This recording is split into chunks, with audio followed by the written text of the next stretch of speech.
सिंध समेत पाकिस्तान की सियासी तारीख में लोकल गवर्नमेंट निज़ाम और उनमें तरमीमुन बाबत बहस को नओं मौजू ना है, पर यो एक अड़ो हसास और घणरुखो मसलो रहो है जैंजो सीधो तालुक सूबाई खुदमुख्तियारी, वफाकी ढांचे और सियासी अख्तियारन की विरछ से जुड़ियल रहो है। माहिरन जो चवण है जेकॾहिं हिन मसले के तारीख़ी तनाजुर में ॾिठो वञे तो उन जूं पाड़ूं सिधो सो लाहौर ठाराव के नाले में 1940 की करारदाद ताईं वञनि थियूं, जैमें वाज़े तौर ते खुदमुख्तियार रियासतुन सॉवरेन स्टेट्स जो तस्वुर पेश किया वियो हो।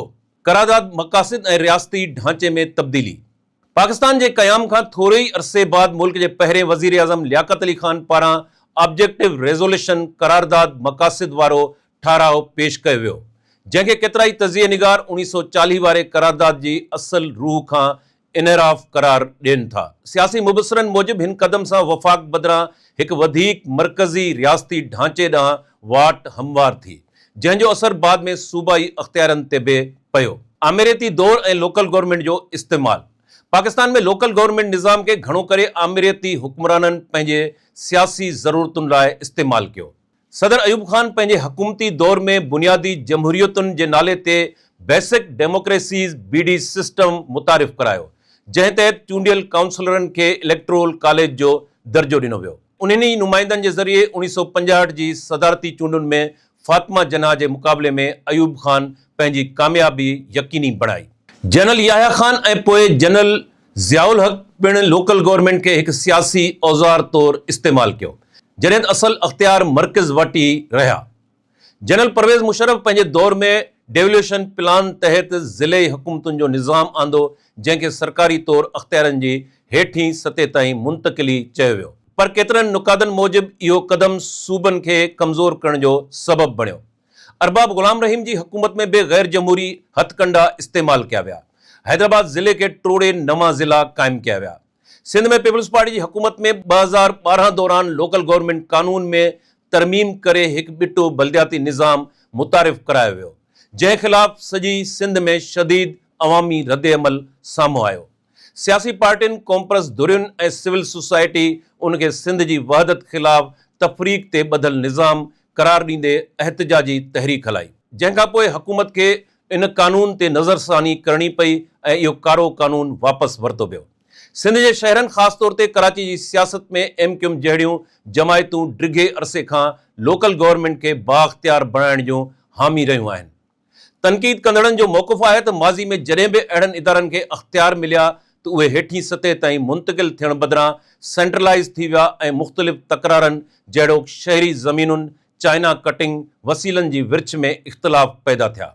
सिंध जी सुजाण धुरियुनि ऐं माहिरनि जो चवण आहे त सिंध में असल बहस लोकल गवर्नमेंट के अख्तियार ॾियण जो न आहे, पर इहो ओनरशिप ऐं अख्तियारनि जी असल मालिकी जो मसलो आहे। सिंध जे सुजाण धुरियुनि ऐं आइनी ऐं कानूनी माहिरनि मूजिब सिंध के एक फेडरेटिंग यूनिट तौर मुकम्मल आइनी अख्तियार नथा ॾिना वञनि, जॾहिं त लोकल गवर्नमेंट के नाले ते सूबे की वहदत के कमज़ोर करण जूं कोशिशूं थींदियूं रहियूं आहिनि। नओं सियासी मंज़रनामो ऐं असद उमर जो किरदार। ताज़ो सियासी बहस में PTI के अगूणे मरकज़ी अगवान असद उमर जो नालो भी साम्हूं अची रहियो आहे, जंहिंखे कुछ तजिए निगार एक सॉफ्ट चेहरे तौर पेश थियण सां गंढिन थिया। तनकीद कंदड़नि जो ख्याल है त लोकल गवर्नमेंट ऐं अवाम के अख्तियारन के नाले ते नओं बहस शुरू कयो पियो वञे, जॾहिं हक़ीक़ी मक़सद सूबाई अख्तियारन की ॿीहर तरतीब या महदूद करण थी सके थो। कुछ ज़रियनि जो इहो भी चवण है त 28वीं तरमीम आणे 18वीं तरमीम जो ख़ात्मो आणण सां आमिरियती दौर वारनि अख्तियारन के बहाल करे सिंध के दीवार सां लॻाइण जी कोशिश कई वेंदी।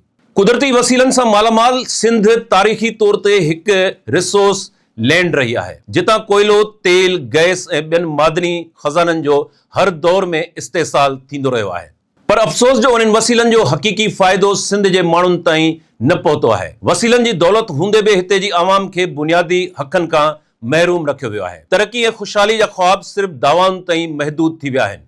सिंध जो पोरियत ऐं आम माण्हू अॼु बि गुरबत जी सख़्तियुनि सां विढ़ी रहियो आहे। कुदरती दौलत हूंदे बि माण्हू बुख ऐं बदहाली जी ज़िंदगी गुज़ारण ते मजबूर आहिनि। हीअ सूरताल वसीलनि जी गैर मुनसिफ़ानी विरछ ऐं इस्तेसाली पॉलिसियुनि जो चिटो सबूत आहे। तजिए निगारनि ऐं सुजाण धुरियुनि जो चवण आहे त सिंध जी अवाम खे तारीख़ी तनाज़ुर में हालतुनि खे सम्झणु घुरिजे। सियासी जमायतुनि खे वाज़े मौक़िफ़ अख्तियार करणो पवंदो ऐं कंहिं बि नए निज़ाम खे मुतारिफ़ कराइण खां अॻु सूबाई ख़ुदमुख़्तियारी ऐं आइनी हक़नि खे यकीनी बणाइणु ज़रूरी आहे। पाकिस्तान जो आइन मुल्क खे हिकु वफ़ाक़ी रियासत तौरु सुञाणे थो, पर अमली तौर ते वफ़ाक़ ऐं सूबनि विच में अख़्तियारनि जी विर्छ हमेशह तकरारी रही आहे। लोकल गवर्नमेंट निज़ाम यकीनन हिकु अहम इंतज़ामी ढांचो आहे, पर जॾहिं इहो सियासी मक़सदनि ऐं सिंध जी वहदत जे ख़िलाफ़ इस्तेमालु थिए थो, तॾहिं इहो अख़्तियारनि जी हक़ीक़ी मुंतक़िली बदिरां ताक़त जे मर्कज़नि खे मज़बूत करण जो ज़रियो बणिजी वञे थो। सिंध जी आवाम, सुजाण धुरियुनि, सियासी कारकुननि ऐं सिविल सोसाइटी खे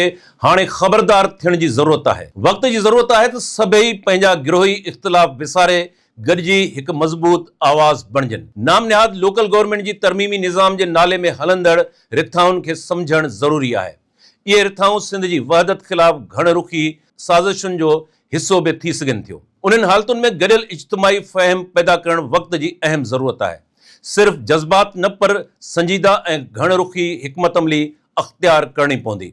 सिंध जे हक़नि ऐं सुञाणप जे तहफ़ुज़ लाइ गॾियल जदोजहद लाज़मी आहे। इतिहाद, शऊर ऐं हिकमत अमली सां ई हर साज़िश खे नाकाम बणाए सघिजे थो।